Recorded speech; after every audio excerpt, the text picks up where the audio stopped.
need a contestant. How about it, John? All right, Bob. How about Felicia Mallard? Come on down. You're the next contestant on The Price is Right.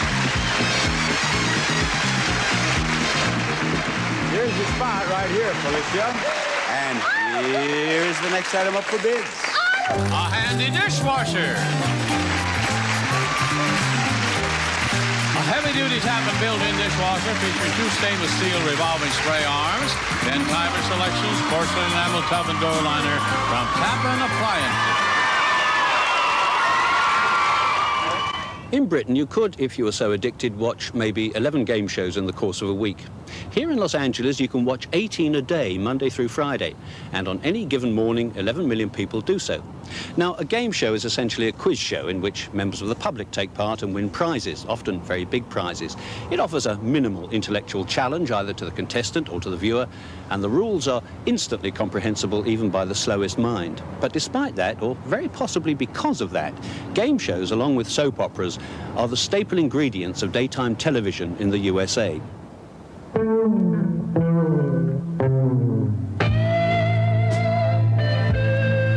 When my wife initially suggested me going on the show, I told her absolutely not. Game shows to me were people getting up there and making fun of you and, you know, feeling ridiculous. And myself, I'm sort of shy, I'd say. And he said no, that he wouldn't do it. And as soon as we hung up, I made the interview date anyway. And 2 days later, we were on the show.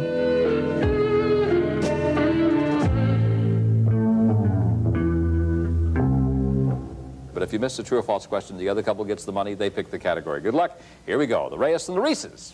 True or false? There's a company in Laredo, Texas that manufactures support hose for sheep. True or false, Rick? False. Yeah, you're right. That's false. Right, now it's time to try for the winning combination. Takes a 3-number combination to open the golden doors. First number is either the 6 or the 4. Which one? 6. 6. We'll go 6. The second number, the 1, the 8, or the 9. We'll go 8. 8. 8. And the third number, the 2, the 4, the 6, or the 0. 0. 0. There you have it. 6, 8, 0. That's your combination, now been locked into our security system. It cannot be changed. I was so sure we were going to win that day. I mean, I had just set it up in my mind that we were winning on my birthday, that I was already just faint feeling before it actually happened. And I was sort of scared, I guess, but it turned out it was very fun, and I'd do it again. If the golden doors light up and open, you will have won your dream house. It's your birthday, Johanna. Yes. Happy birthday, good luck to you, and here we go. Push the time release bar. This is for a house. 6, 8, 0.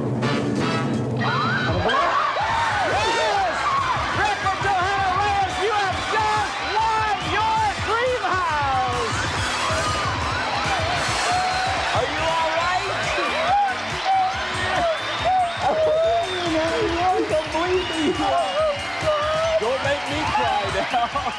Even afterwards, for days afterwards, the same feeling was we were just walking on air. If it's everyone say, "Oh, you're excited. Oh boy, you must really be excited." But it's impossible to describe how excited like you can be. A month after, 2 months after, Yeah. you're still in a high. Even now, thinking being about in a it, house just would just thinking of a house you It's, own. and you it's so want. neat to have done it together. That because was- nobody else can. You know, you tell people, "Oh, it's so neat," but to think he knows how I felt and I know how he felt. That it's kind it of was neat to very- have someone it else. was Gee, great. it's the greatest thing that could have ever happened. It was. Well, it may not be everybody's dream house, but it's a lot better than nothing. No wonder so many people want to be on game shows. Okay, make sure you have out your driver's license and your social security card. Makes it go by much quicker. Have them both out in the same hand, ready to show. These people have been queuing for maybe 6 hours at the CBS studios in Los Angeles, hoping to be picked by the producer as contestants on The Price is Right. It's all very nerve-wracking. Not until the show has started will they discover whether they've impressed him enough to be chosen. So, how is this selection process carried out? It's a little bit like falling in love.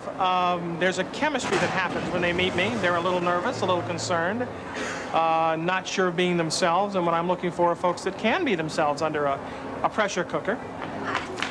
Hi. Hi, Wanna Faye? I'm Faye. What do you do, Wanna Faye? I'm retired and I love it. Well, congratulations. When did you decide to take the big vacation? Oh, in 1975. Nice. Charlie, what have you been doing? Now here's the trick. The punters don't know this, but the operative word is listen. If, as he chats to a would-be contestant, Mr. Wayne says listen, then his minions mark that person down for glory, or anyway, for a spot on the show. Software manufacturer. You're so serious. I know. I'm not really. I'm really nervous. Listen, Julia, you're doing a fine job. Oh, Don't thanks. let the cameras, microphones, and all these Okay. strange people standing around make you nervous. It's just like working at CBS. It is. I've Come never inside. worked there. What's your idea of the perfect contestant? Someone in a party mood, very comfortable with themselves, reasonably well-dressed, just about ready to explode on stage with the appreciation and fun factor. Come up here and play a pricing game. Right back here with me, Felicia. Yeah. I would like to see someone so pleased with their good luck that a tear comes to their eye.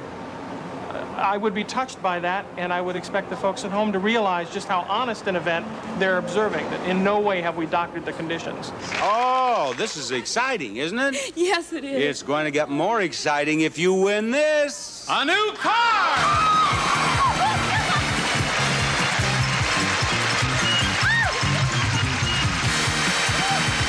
The Dodge Omni, a versatile hatchback with room for 5, has front-wheel drive, 2.2-liter overhead cam engine for great handling and performance, reclining bucket seats, and all other standard equipment. Wouldn't be a bad prize either for a bit of inspired guesswork, but alas, not everybody wins.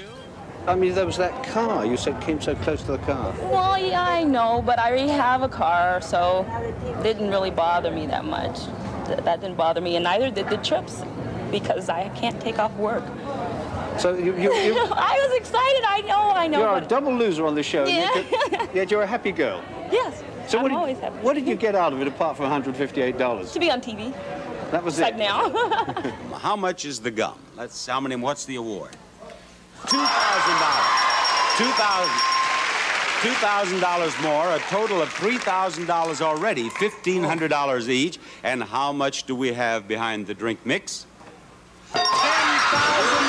You won the big one, Sarah. You won $13,000 total. You have $6,500 each. Oh, Sarah, what do you have to say? I think that's a very good thing to do. What are you going to do with it? For my first thing, I'll pay IRS and then bank the rest, whatever they leave me. And from there, I think I'll get married this time. I haven't did that yet, and I think it's going to be a big step for me. You got anybody in mind? Not particular, but I'm searching. This is David. He says he dates women from 25 years old to 50 years old. We showed him videotapes of these 3 single women, and he picked one as his date. Which one did he choose? Which will our audience choose? And this is Glenn. He says that women often compliment him on his piercing blue eyes. Which of these women did Glenn choose? Which will our audience choose? Today on Love Connection, you'll find out who they picked, who the audience picks, and everything that happened on their dates. Now, here's the host of Love Connection, Chuck Willery. I get it right. Thank you, Rod Roddy. Oh, thanks. Hey, all right. Good group today. Welcome to the show. Let's get started by meeting our first guest. Now, Today's game shows don't only offer money as prizes. On some, you could even win a person. In this one, for example, contestants are sent on blind dates and return to the show later to report the results. Well, let me read more about it here. After the date, the couples aren't allowed to meet again until they find themselves back on the program. But if you've had a pretty rotten time, you need to tell somebody. And in the comparative privacy of their dressing rooms, they do. Thank you, Eliara. And you went to where? The Stangos. Oh, right. You The creep didn't bring enough money. Oh, we didn't? And I had to leave and $75. go to Versatile and fork out $80 because the guy was a bum. And his car didn't work. I had to drop him off at home. Before I drove home, What happened? he wouldn't let me in. What happened to the money that they The gave? guy's a total creep. It was a real disaster. Oh. Yeah, where'd go? What a way to open up a week, huh? Yeah, we both live. I liked her a lot. I saw her videotape and liked the videotape and talked to her on the phone. She's very nice and everything. And then we met at a bar at about 8:30, quarter to 9, and she was there before I was. She was very pretty. I was attracted to her immediately. She is pretty. And, but one of the first things she said to me within the first 30 seconds was, well, aren't you going to buy me a drink? And I was like, oh my God, you know. Depending on which set of statistics you believe, there are either 30 million or 50 million single people in the United States, and I thought that it could not only be an interesting program, but that there was a potentially large audience for it. Well, this guy said, oh, he's about 60 pounds overweight. And he said he was dieting, and he ate through the whole date. He was nervous. Yes, and then had the nerve to talk about me because I wanted some frozen yogurt. So let's get started by meeting our first guest. He insists he's a great dancer. He's the youngest of 13 children. And he says he's looking forward to raising a family of his own. Please welcome P.J. Smallwood. Welcome back. There's sometimes a suggestion that the date they had ended up with a pair of them in bed together. I mean, it's not explicitly said, but the suggestion is very much there. Now, from your point of view as a television producer, is that good news? I think you'd have to ask the couples that. I don't really know. But I mean, from the point of view of watching a program. Well, I mean, if the people really like each other and that's the way they choose to conclude a successful date, I'd say sure. I mean, that's fine. I mean, it's better than a handshake, wouldn't you say? Well, let me ask LaWanda a question. Did PJ ever get romantic? Well, he tried to touch me one time, and I kind of like gave him a look like, don't try it, you know. Oh. You said, what? You said, you touched my shoulder, PJ, and you said, yes, why you jump when I touch you? Why did you jump when I touch you? I said, she's absolutely correct. That's we right. were sitting in a lounge in a little thing, looking to the music. That's right. It was an entertainment going on. Now you go, because our back was to the entertainment. I went like, and when I went like, I said, well, excuse me. I was just trying to get your attention to, there's a band over here. Let's talk about the entertainment, please, PJ. The entertainment? What about you tell me about the entertainment. The entertainment was good. It was good entertainment. It was very good. Good singer. He shouted out his telephone number to the female vocalist, which was very rude, and you know you did, because she was saying something about she's going to step out of this man's life, something like that, and he said, well, you can come into mine, baby, and my number is this and that. I didn't even know his telephone number. You'll never be the same. Disastrous dates probably make the best TV, but true love is almost as good. Roscoe, will you take this woman to be your wedded wife and to live together in the holy A recent Love Connections coupling led to this, a wedding of quite good taste, I think, attended only by the guests and a few million viewers. Keep you only unto her so long as you both shall live? I will.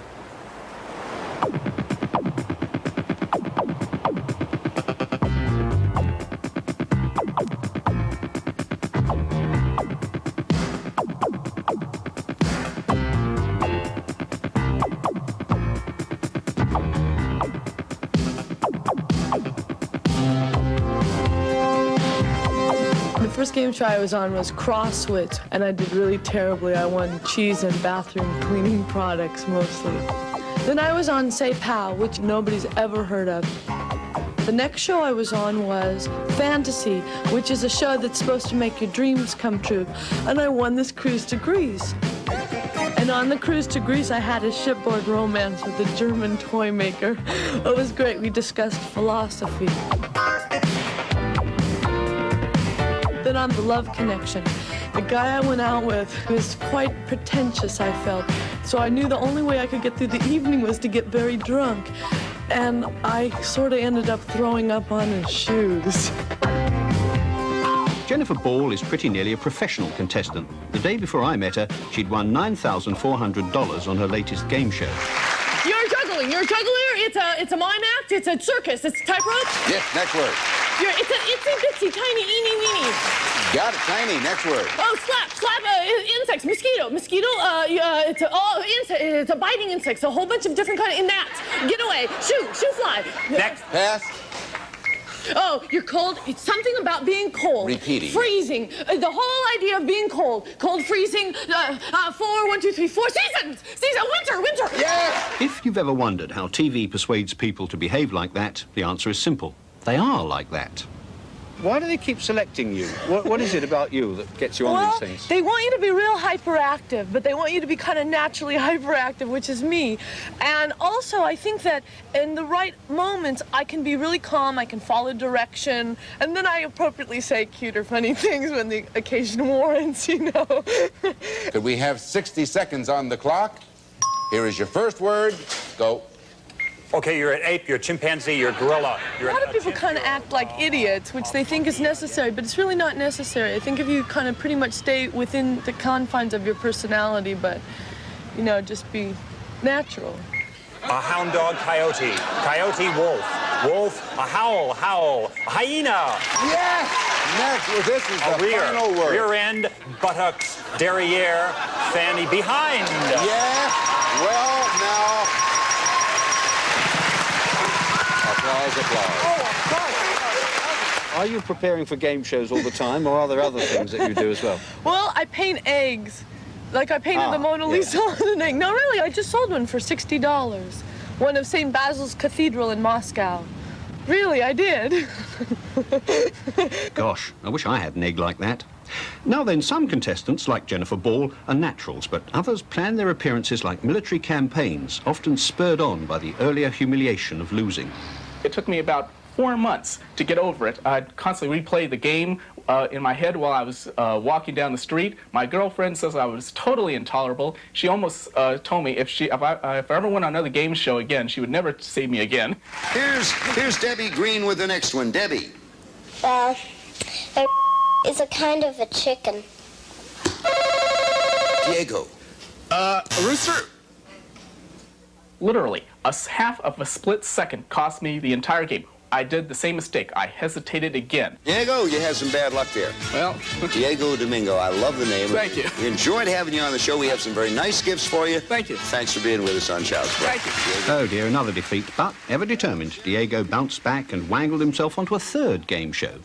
I think less preparation went into the invasion of Normandy than all the work I went into that. I studied constantly. I watched the show. I made videotapes of the show. I played them over and over. I went to the studio where they taped the show. I went at least 16 times. And I took health drinks. I pumped myself full of vitamins. You see, this was going to be my third show, and I was going to strike out the third time. I was going to win it this time. I was going to beat them. For once, I was going to beat them. So you are playing for $5,000.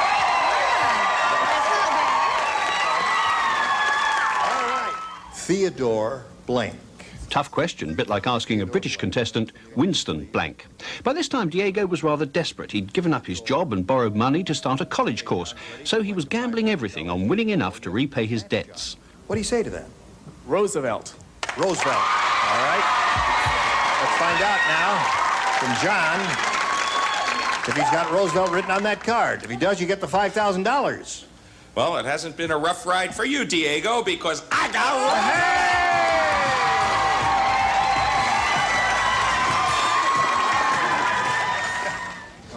Hi there. You here for the test as well? Come on in. Most shows select their contestants in advance after advertising for them in the newspapers.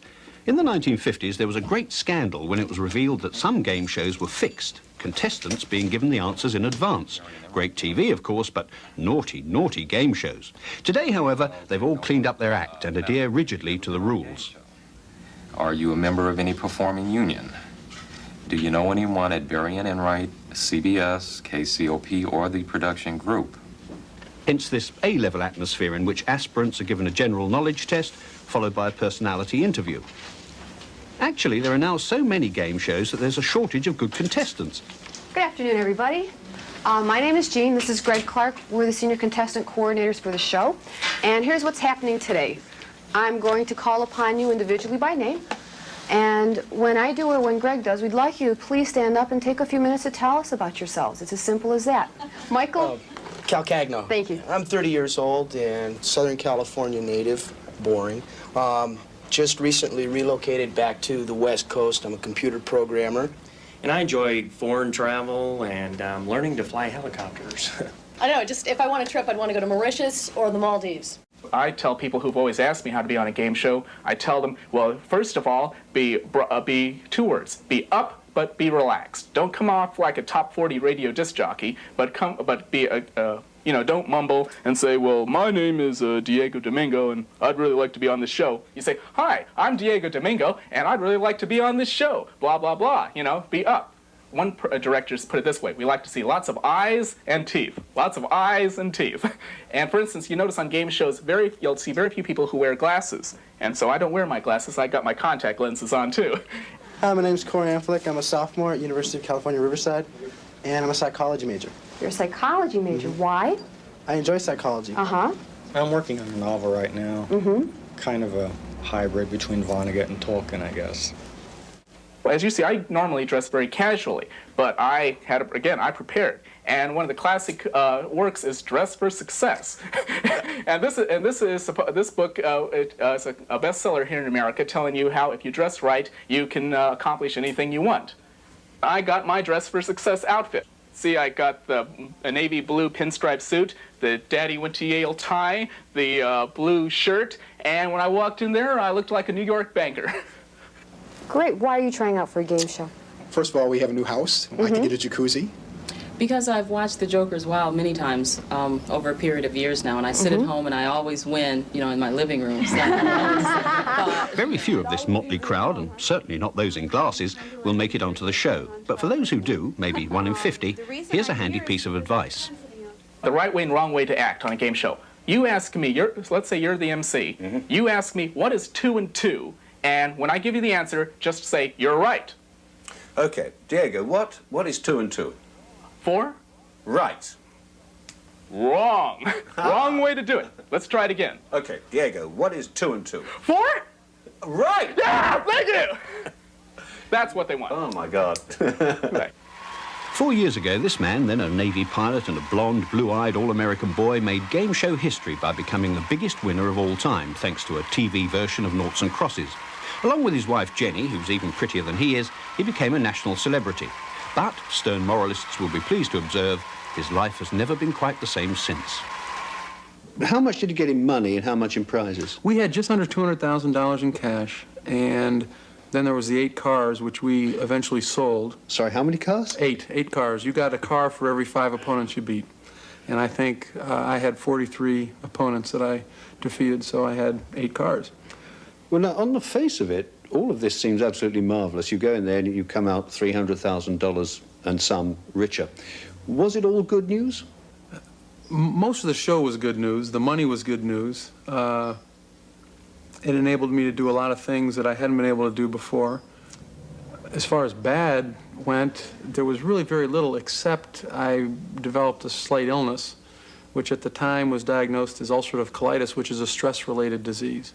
40-odd game shows might ruin anyone's health, but the really bad news was that the Navy decided that an ailing Tom McKee was unfit to fly.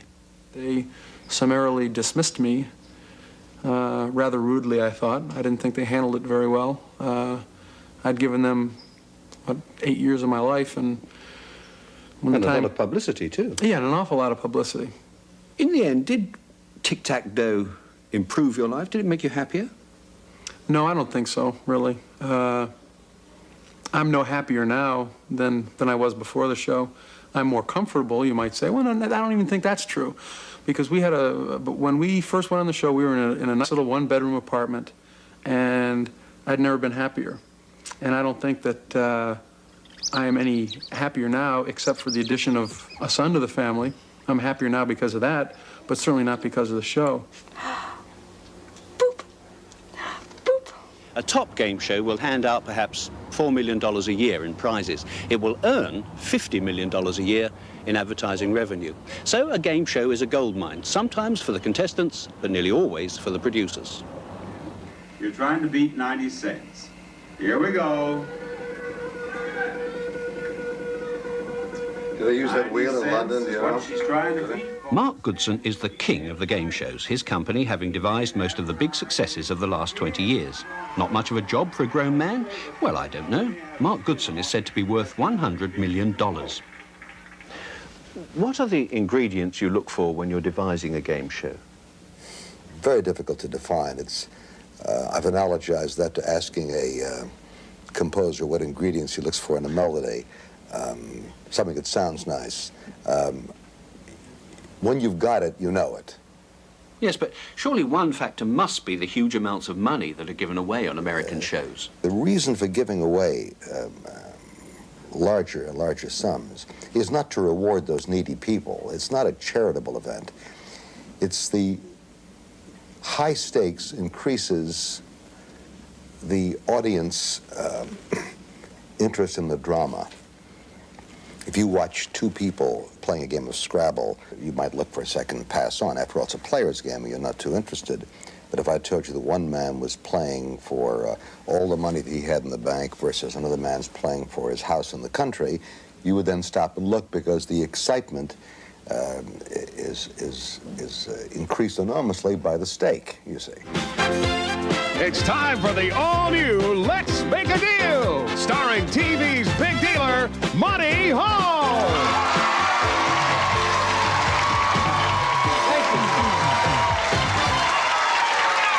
Thank you very much. Thank you for coming. Yes, this is the all-new Let's Make a Deal. And we're so glad to have you come out and greet us back on the air like you have. It's been exciting coming back, having all these people, and so many of you, of course, have never forgotten the show. And then we've got the little ones growing up who may never have seen the show. If they haven't, we'll put them in a box behind a curtain and zonk them. That's what we'll do. According to Mark Goodson, a successful game show host must be the kind of man who can conduct a witty conversation with a complete stranger while at the same time driving a car with 12 gears backwards down a mountainside. Now, personally, I think that's putting it a little high. The most important quality in a game show host, it seems to me, is the gift of the gab, the ability to keep the mouth constantly in overdrive, even while the mind is in neutral. So you can have Calcium and what's behind it, but it'll cost you $600.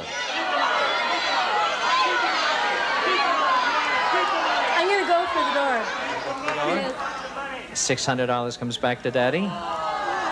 And what have we got for this young lady? You're all yelling, keep the money, don't go for it. Take a look what you got. You got 2 old sousaphone. It's a wonderful thing. You can put an ad in the paper. Needed one partner to play sousaphone duets with me. Signed, lovely Estonian Helly O'Dare. Thank you for making that deal with me.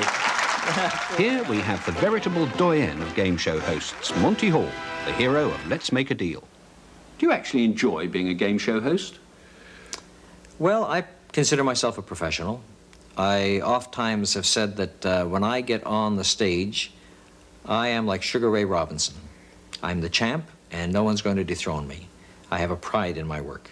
That does not mean that I was happy about doing show number 4,155 in the series, nor do I look forward to going to the studio after all those years and having done so many in the series.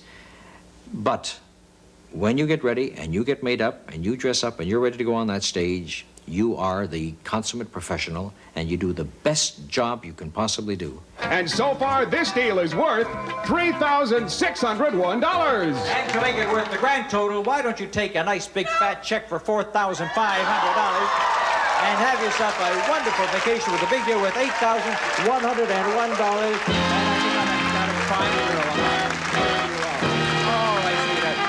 I was associated with one show for about 14 years, and the name of the show was Let's Make a Deal, and it's a natural catchphrase for people when they see you to use. Instead of saying, hello, Monty, how are you? 90% of the people say, hey, let's make a deal. I think they're very smart. They came out with an original, and I put up with it one way or another until I started appearing in the Hollywood parades, the Hollywood Christmas parades, in the front convertible. I was mayor of Hollywood. And having 1 million people yell the same thing at you over a 3-hour stretch finally put me into shell shock. And that, coupled with the fact that I'd done 4,200 shows, made me retire for a while before bringing it back now as I am. Well, obviously you gain a lot of popularity, but do you gain respect as a game show host? No, not really. In the scheme of things in television, the game show is considered more or less the comedy of the airwaves, and not taken too seriously. Among the critics and among the top people in the industry, a game show host is not considered a top talent. If game show hosts are accorded scant respect by the critics, the pillows they cry into at night are at least well stuffed with money. Seasoned practitioners earn more than $1 million a year, and even a comparative novice can pull down $500,000. Mind you, it could be argued that they earn their money. Very often they have to record 5 programs a day, and the prospect of dealing with that much banality could very easily drive a man to drink. Indeed, in one case, it may already have done so. A certain game show host, so it is said, copes with the pressure by tippling steadily throughout the day, and devoted followers of his program claim to be able to tell, simply by judging the apparent state of his sobriety, at which precise point in the day any particular program was recorded. Would you like to be queen for the day? Game shows come and game shows go, but some leave a lasting impression on the lives of the contestants. Thank you. Welcome to a very special show. Today we have a special theme. You're going to be delighted with the whole half hour. All right, we will now start our meeting. O Lord, grant that each one who has to do with us today may be the happier for it. Queen for a Day started on radio, transferred to TV, and finally expired in the 1960s. Gone, but not forgotten. The motto of this club for surviving ex-queens is Queen for a Day, Queen forever. I pledge allegiance to the flag of the United States of America. Every month, these instant monarchs of TV meet to recall what was for many of them the most exciting day of their lives. You may be seated. Now let's have a queen. Please don't whistle or shout. Just applaud number 1. Was Mrs. Ruth Davidson. Mrs. Davidson lives way up in the mountains in Colorado, and she'd like a stove and a heater. Your applause for number 1. On the show, contestants had to reveal why they should be elected queen, usually by telling some sad story. Not too sad, you understand. Terminal illness was out. I mean, this is TV, for heaven's sake. Let's get a little uplift here. She'd like a king-size bed for her husband, number 2. The stories told, the applause of the studio audience elected the winner. Number 4. Number 4 is Jerry Cordero. Well, look at it. It looks like your wish is going to bring a lot of happiness. Yes, sir. You really mean that. She says, thank goodness for the kids. I crown you Queen Jerry. Queen for the day. 4 dozen long-stemmed red roses, all the way over here from Carl's of Hollywood, our official florist. Erlene, what was your story when you got to be queen for a day? Well, I had have a son who was 8 years old, and he had polio, and he was on crutches for 3.5 years. And his incentive to get off of them was to play baseball. So he got off the crutches, and he was pitching for Little League, and 1 foot smaller than the other. So he needed a special shoe. And they gave him that and gave me so many things. I had a son that had been in an automobile accident and was paralyzed from the shoulder blades down, and the other son had been killed. And he was in the hospital, and I asked for a wheelchair and drafting tools for him. What did they do for you to make that day memorable? Oh, it was so special. You went and had makeup done and your hair, and of course you got all the gifts and the robe and the crown, and then we went on a whirl. We were at the Beachcombers, and Clark Gable was sitting nearby, and he started to choke, and he didn't have any water yet, so I took him over my water and patted him on the back, and he quit choking. So in a little while, he came over and asked me to dance. Oh, marvelous. That was so special. Today, 20 years later, the ex-queens take it in turns to relive their big moment. I now crown you Queen for a Day, Queen June Kaufman. Thank you. We don't have a royal family where we can identify with royalty and live a fantasy life. So our royalty is the movie star, the television star, and if you are in a game show for that moment, you are a television star. Now, being on a game show, does that give you a kind of celebrity? Do people recognize you in the street? People have recognized me like 6 months after I got it. I've gotten like 3 phone calls from people that have like found my name in the phone book or something and called me up. Some guy from New York that I talked to for several months. Yeah, he kept calling me back. He was really nice. I was kind of glad he was in New York, you know. I mean, I didn't really want to meet him or anything, but... We would be eating in a restaurant, and my food would get cold because people were coming up and talking to us. And I don't think it's something you can really become upset about because it's just human nature. In a way, game shows are you could say, the common man's Olympics. It's a way to emerge briefly from the crowd and Absolutely. to be somebody special. Right. Yeah. As Rocky said, to show I'm not another bum from the neighborhood.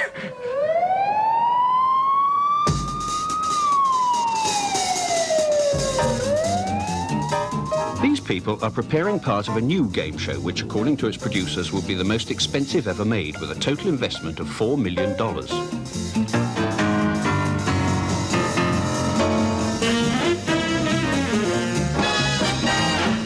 Much of that expenditure will be on elaborate setups like this, wherein hidden cameras spy on an actor who's trying to persuade passers-by to rescue his credit card from the claws of a lobster.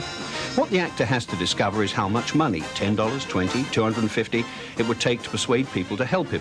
Behind this and similar jolly pranks is the glum philosophy of the show, namely that, as the title suggests, people will do anything for money. I can't get him to take it. You can take a vacation with this. Oh, he got it. There he goes. All right, he got it. Wrong kind? Oh. When all is prepared, the film crew conceals itself in these unmarked blue vans and waits for some innocent victim. I was fooling around here with my credit card here, and I dropped it in. I'd give you $10, Menachem, if you'll take that out of there for me, will you? I had a guy here working on it, trying to get it out, and he got caught by one of the pinchers, but he was slow. If you're fast, you can do it. I'll give you $20, Menachem. Just reach in quickly and get it. If you're fast, you'll be all right. What's gonna happen if he bites me? Huh? Well, they got some bandages in the back, just like for the last guy, but it'll probably be okay. What is that long thing? That thing hurts? This long? It all hurts. Just stay out of the way of everything and reach down with two. I'll give you $30, Menachem, if you reach down in there quickly and get your hand out quickly with my card in it. It's right there. Here's the $30, Cat. Let me wait till he drops his leg. I gotta hurry, Menachem, but be careful. Will you? Wait a minute, you're gonna do it for $30? I'll try it. If you yell, maybe it'll scare him. If you go, yeah, and reach in there, you know, try that. Go ahead, yell when you do it. This guy's like a warrior. Go ahead. Get out of there. That scares him? Yeah, I think so. Let him know who's boss. More. That did it. Go, you almost had it. Go on, that's it. Yeah! I'm shaking all over. I know, and you're terrific. Go on, Menachem, get it. Ah! Oh, okay. Now it's a little easier. Now a little more. Right.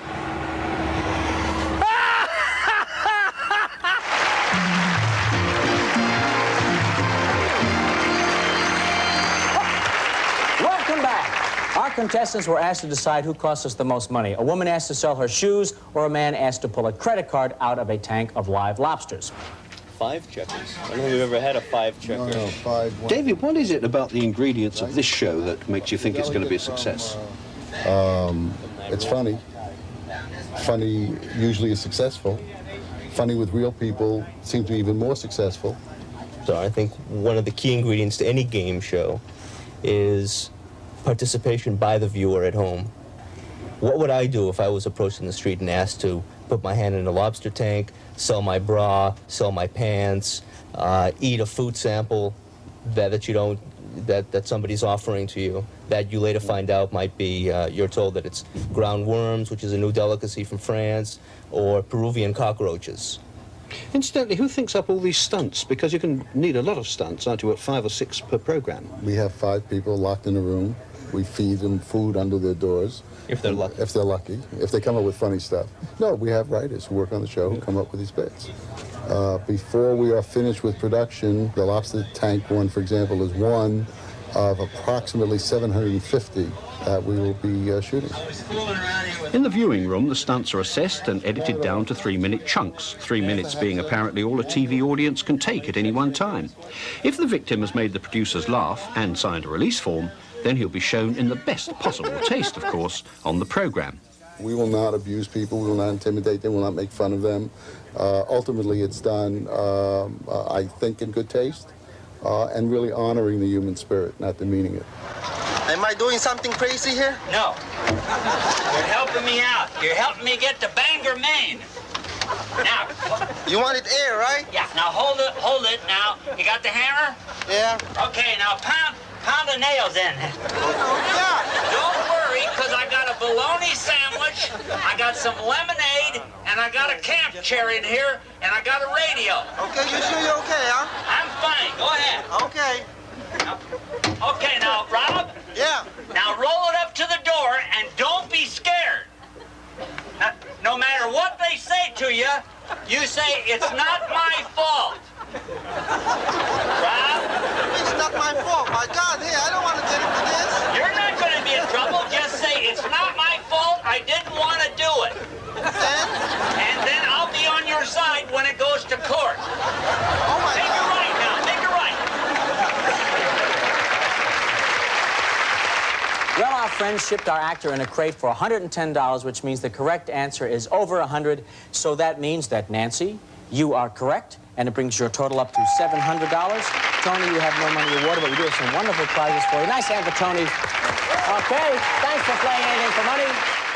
We are a culture that believes that you can get something for nothing. We haven't learned that there's no such thing as a free lunch. Oddly enough, Dr. Joyce Brothers began her TV career as a game show contestant herself, winning $134,000 by learning every boxing statistic in the book. Now, more grandly, she's a media psychologist. They've done some studies in America where they ask people, would you be happier if you had more money? And almost everybody believes that they would be happier if they had just 25% more money than they have at the moment. When they get that 25%, they want another 25%. But it feeds into the idea that happiness can be bought by material things. If people like to watch it, you know, why not have it on the air? And it does tend to, I guess, leave people very happy after they watch it. Of course, that's part of all of American television, which to me is sort of disturbing, that it's all intended to leave you happy. You know, we're supposed to be happy about everything and just be in a good mood. So when the commercials roll by, we're in the mood to buy commercials. Game shows in America tell us a great deal about Americans. They tell us first that there is a true answer, that there is ultimate truth. You are either right or wrong on a television show. There is no gray in between. Americans cannot accept the fact, for the most part, that there may be things that are unanswerable. Do you personally ever watch game shows, even secretly? Well, not as a rule unless I'm, you know, at home mortally ill. Although there have been times when I have watched certain game shows and not known why. I guess it's sort of the way you hum a tune you hate. Diego, what do game shows tell you about the American people? Well, someone once said that in the American mind, the TV studio is now our cathedral, game shows are the altar we worship at, and our salvation is through winning a brand new Maytag washer.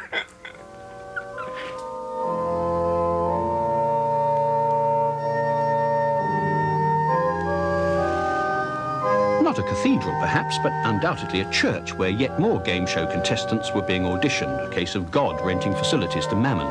In this case, however, it was something far more intimate than general knowledge that was being assessed. No doubt God knew what was going on there, but I wonder if the vicar did. James Joyce, author of the world-famous classic Ulysses, had an unusual fetish. According to the Intimate Sex Lives of Famous People, what did James Joyce like to do? A, wear his wife's brassiere to bed. B, take a dog's temperature in church. Or C, carry a pair of doll's panties in his pocket.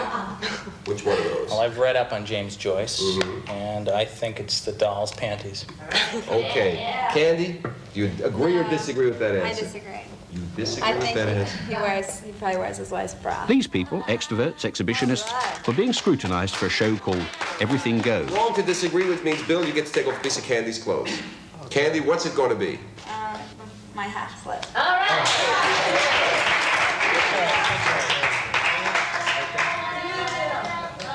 What do you, as a woman, think of this show? It's sexist. I've been complaining about that all along, because what happens in the end of the show is the women, they get down to a G-string, and you see their tops. But the men only go down to a G-string, which is nothing more than you would see on the beach. Why do you suppose these people come here? What do they get out of this? Well, they win $1,000. That's the first come on, I guess, to them. These people want to earn the $1,000, and they win a trip as well. I don't really know. I have no idea what entices them. I wouldn't do it. Would you? Not for anything. Certainly not for $1,000. Right. Which means Trudy gets to take off another piece of your clothes. What's it going to be? Looks like a B-rated movie down there.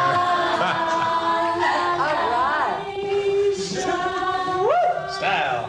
So what's a nice girl like you doing with a show like this? My husband's the executive producer, so that's what I'm doing here. I'm not entirely sure any husband deserves a wife that loyal. Still, how successful have the night's candidates been?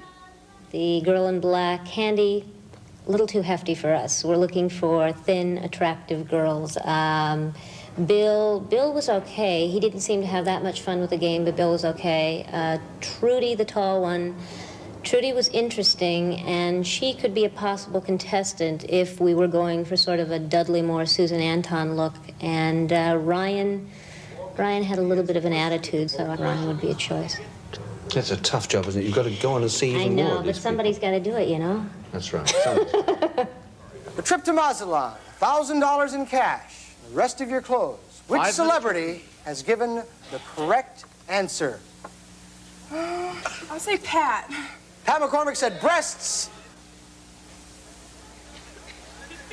Says her face. It's me.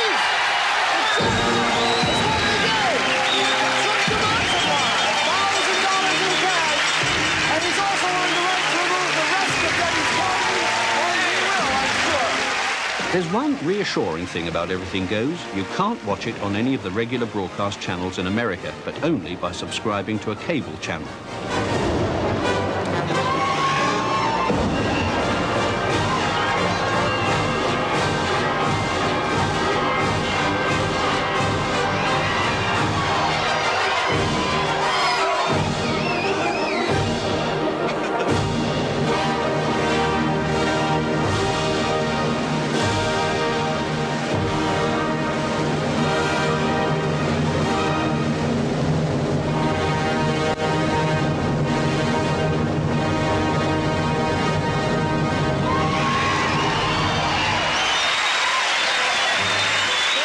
Only a small minority of the TV audience, the cable audience, is exposed to this sort of thing.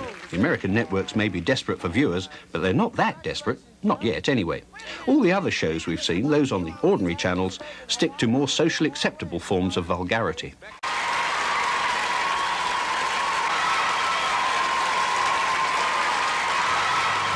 And so, after all the hype and the hysteria, what exactly is the appeal of the game show? Well, for a start, Andy Warhol once said a time would come when everyone would be famous for 15 minutes. And for game show contestants in America, that prediction has already come true. Secondly, for the viewer, there's a feeling of identification, the conviction that, given the chance, he or she could also have answered those questions and won a washing machine or a car or a house. And thirdly, and let's be honest, game shows are fun. They're pretty mindless, certainly, but on the whole, they're harmless, except, and this is what makes me uneasy, except that game shows, just as much as commercials, seem to reflect the underlying and basically rather cynical philosophy of American TV, namely that true happiness is only possible through the acquisition of more and more material possessions. Now, I can see that this may be good for bodily comfort, but I really don't think it does much for the soul. Congratulations to you. Best wishes for a thrilling reign. Good luck to you kids in 4th grade. Now this is Jack Bailey saying goodbye, saying we wish we could make every lady in America queen for every single day. Bye. Thank you for joining us. Please be with us for the next edition of Tic-Tac-Toe. Bye-bye. We'll see you tomorrow. 2 new couples. So long. Bye-bye. This is Bob Barker reminding you to help control the pet population. Have your pets pay their dues. Goodbye, everybody.